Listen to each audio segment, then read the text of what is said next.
বান্দাদেরকে এমন ভাবে রিজিক দান করবেন যা সে কল্পনাও করতে পারে না। বলেন সুবহানাল্লাহ।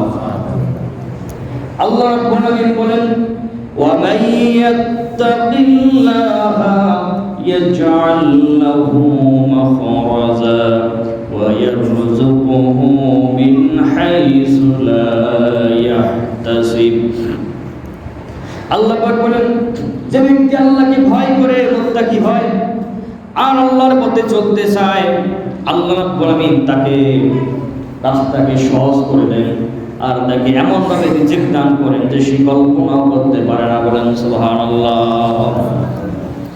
এই আয়াত নাযিল হয় রাসূল করিম সাল্লাল্লাহু আলাইহি ওয়াসাল্লামের জলিলুল কদর সাহাবী আউফ বিন মালিক আল-আশজারি রাদিয়াল্লাহু আনহু শানে আয়াত নাযিল হয়। আউফ বিন মালিক আল-আশজারি রাদিয়াল্লাহু, তিনি ছিলেন অত্যন্ত বৃদ্ধ সাহাবী। তিনি ছিলেন বৃদ্ধ, তার স্ত্রীও ছিলেন বৃদ্ধ। তাদের একটা মাত্র যুবক সন্তান ছিল, যে সন্তান উপার্জন করত। এই সন্তানের উপর তারা নির্ভরশীল ছিল। এই বৃদ্ধ সাহাবীর সন্তানকে কাফেরেরা খুন করে, তার কোন সন্তান পাওয়া যায় না। কয়েকদিন পর্যন্ত যখন তার কোন সন্তান পাওয়া গেল না, তখন এই সাহাবীর স্ত্রী বলল যে আপনি চলে যান আল্লাহ রাসূলের কাছে, গিয়ে আমাদের এই অভিযোগ জানান, তিনি একটি ব্যবস্থা করে দিবেন। রাসূল করিম সাল্লাল্লাহু আলাইহি ওয়াসাল্লামের কাছে বললেন, ইয়া রাসূলুল্লাহ, এরকম ঘটনা, আমরা দুইজন মাত্র বৃদ্ধ মানুষ, আমরা কয়েকদিন ধরে না খেয়ে আসি, কোনো খাবার নেই আমাদের বাড়িতে, আর আমার সন্তানকে গুম করে সন্তান পাচ্ছি না, সন্তান গুম হওয়ার কারণে আমরা না খেয়ে আসি কয়েকদিন যাবত। আল্লাহ রাসূল বললেন, ইত্তাকিল্লাহ ওয়াসবির ওয়া কুল লা হাওলা ওয়া লা কুওয়াতা ইল্লা বিল্লাহ।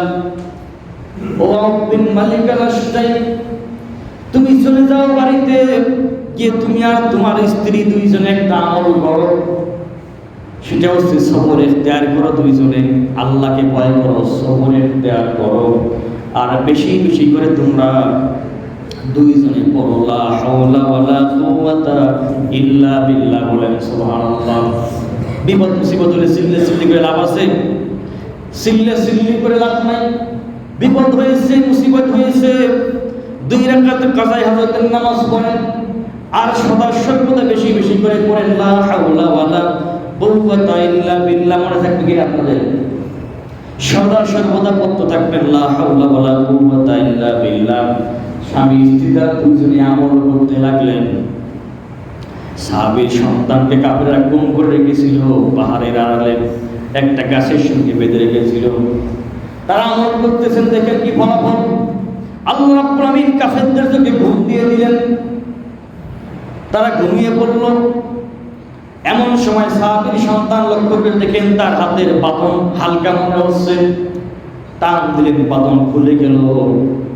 বাড়ির দিকে রওনা হলেন। কাফেররা অচেতন হয়ে পড়ে রইল সেখানে, তারা কোনো হুঁশ পেল না। তারা সাহাবী সন্তান রওনা হলেন বাড়ির দিক।